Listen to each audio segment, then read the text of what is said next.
ShartimusPrime, ShartimusPrime. Reading comics, toys are hella sick, hella whacking it, taking bad hits, taking bad shit. Subscribe. Hey, what's up, guys? ShartimusPrime here, doing another McFarlaneToys DC Multiverse action figure review on the Amazon exclusive Lobo and Spacehog. I gotta be honest with you guys, I have always thought Lobo was a badass character, but I have not read many comics with Lobo in them, or the titles, so I'm just pleading ignorance right out the gate, but I always thought he was very cool. I picked up the first version, and I'm happy to have this version over here. The first version actually broke on me, so yeah, I'm happy to have a replacement Lobo right over here with the Spacehog. Got the Amazon exclusive, and it showed up just the other day. So anyway, on the side it says Lobo and Spacehog. On the back you can see that, you know, the little diagram to put things together over here is all upside down, but you can see that Spacehog assembly. Then it says Lobo and Spacehog over there. Then you can see a nice illustration of Lobo and the Spacehog right over there. And not much more at the top. Oh, you get some more product shots over here at the top too. Damn, the tri-guitar and head sculpt looks awesome. Okay, let's get to it and crack this thing open. And if you're trying to get this Lobo and Spacehog set, you can do so at... I said it was an Amazon exclusive already, but if you're trying to get your other DC Multiverse figures, you can do so at Big! Get your big badass toys at BigBadToyStore.com. Click the link in the description below. And here's Lobo and his Spacehog with Space Dog and Space Guitar out of the packaging. I don't know if there's a name for the dog or the guitar. There probably is, but I don't know what they are. I gotta say, so far, this looks really, really awesome. Now, the Lobo figure is pretty much more the same as what we'd gotten before, which is fine with me because I broke my first one, unfortunately. So, yeah, we're gonna get, you know, a brief look at the Lobo figure, but we're also going to look at that Spacehog as well. So, yeah, let's get started with Lobo. So we don't get one new head sculpt, we get two new head sculpts with this figure, and I think they both look great for a little head sculpt comparison. You can see the first version from McFarlaneToys right over there, which does fit on this figure just fine. It swaps on there okay and everything, but I do like this one more. I love how the eyes look, and I love how it reflects light over there. Oh, that's really cool. Mouth looks great. The hair looks good, even though I wish it had a little bit more blue mixed in there. I like the blue mixed in with this hair right over there. So if we got a little bit of that, I thought that would have been pretty cool to see. We have a very interesting thing right here when you swap the heads. And by the way, I do have a hard time getting this to stay on here. You can see a little bit of scuffage right there from me trying to press that into place. But with this taller hair, you can see this head sculpt fits on there a lot easier, and wow, that looks great. I love the asymmetry with the eyes right over here. I don't know if the stash is painted all the way, but I think the mouth looks really good, and again, the hair looks fantastic on this. I really love Lobo's design, and there's nothing really different going on with the rest of the figure. I mean, you can see the logos are pretty much the same on the back, slight, subtle paint differences, but the sculpt, the paint, the flesh tone, all that stuff is fairly similar. This has the matte look, this has more of a glossy look, so there is that for sure. You do get the same accessory right over here that we'd gotten before with his chain and hook, and I love the rusted paint over it, and you can see that right over here. It just looks fantastic. Then we have the added accessory of his triple guitar over here, which is pretty awesome. You know, Lobo's design reminds me of a mix of, you know, I don't know, like Lemmy and Gene Simmons. If you smash those two together, you get this right here. 5 strings, 3 strings, or is that 5 strings also? And then 5 strings again. So interesting number of strings, but it is a space guitar, so I'm not tripping off of that. And engraved right here, it says the main man right over there.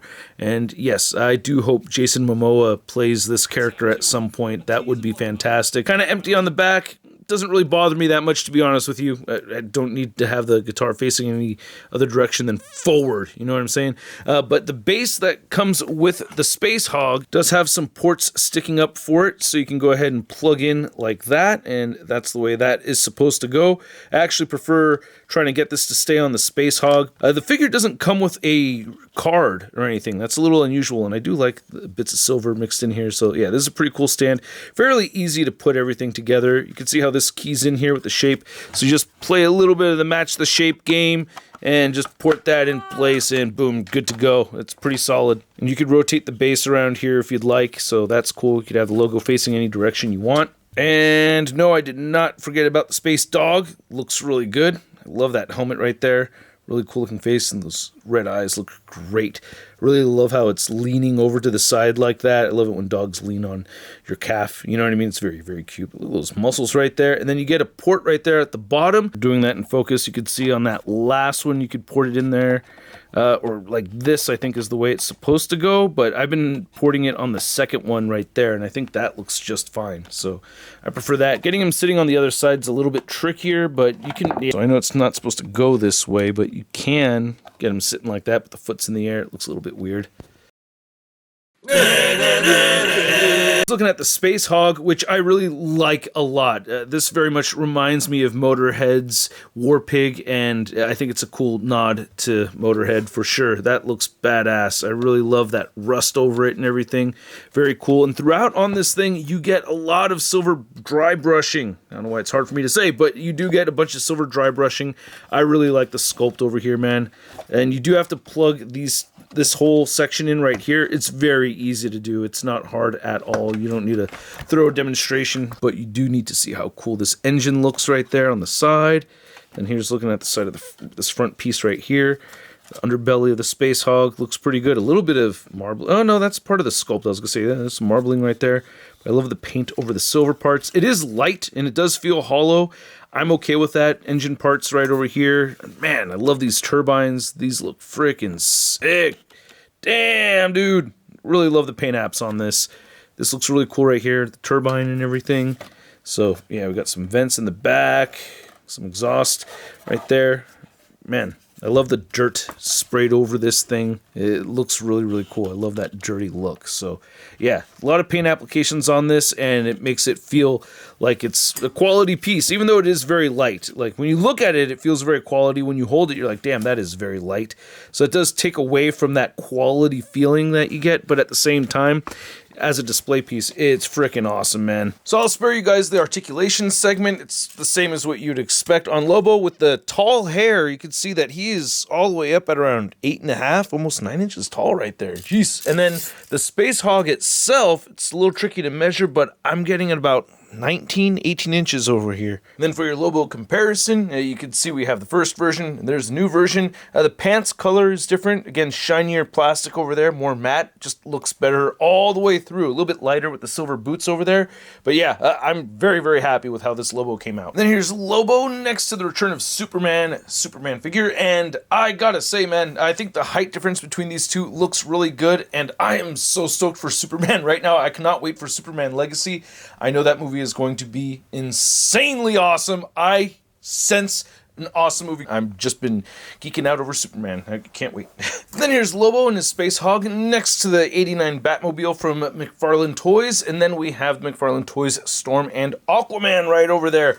And it's really hard to fit everything on this review station, but you could see or get an idea of how large this is. Batmobile is still longer than the Spacehog, but definitely way longer than Storm over here. Then here's Lobo and the Spacehog next to your average 6-inch scale figure. We have the Marvel Legends Big Time Letdown Spider-Man.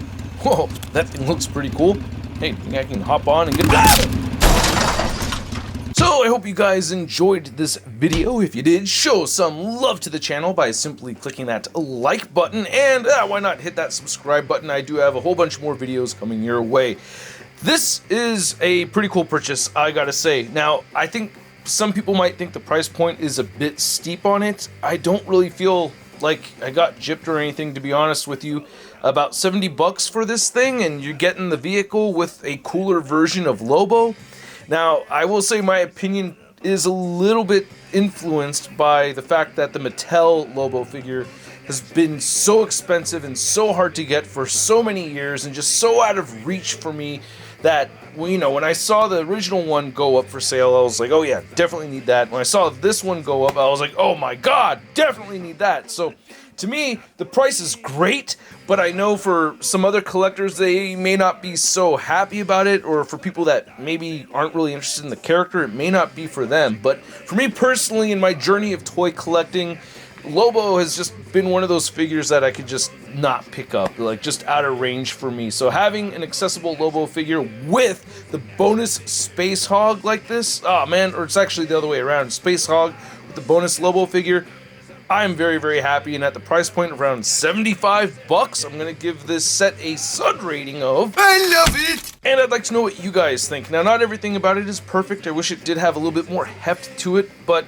I can't lie, man. I'm very satisfied with this purchase, and I'm happy to have it. So let me know what you think again.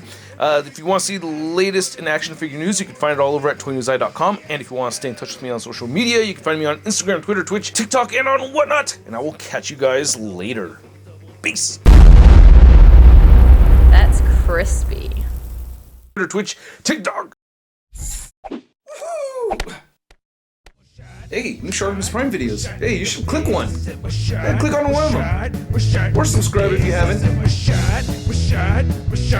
face, a sip, my shot, your face, a sip, my shot.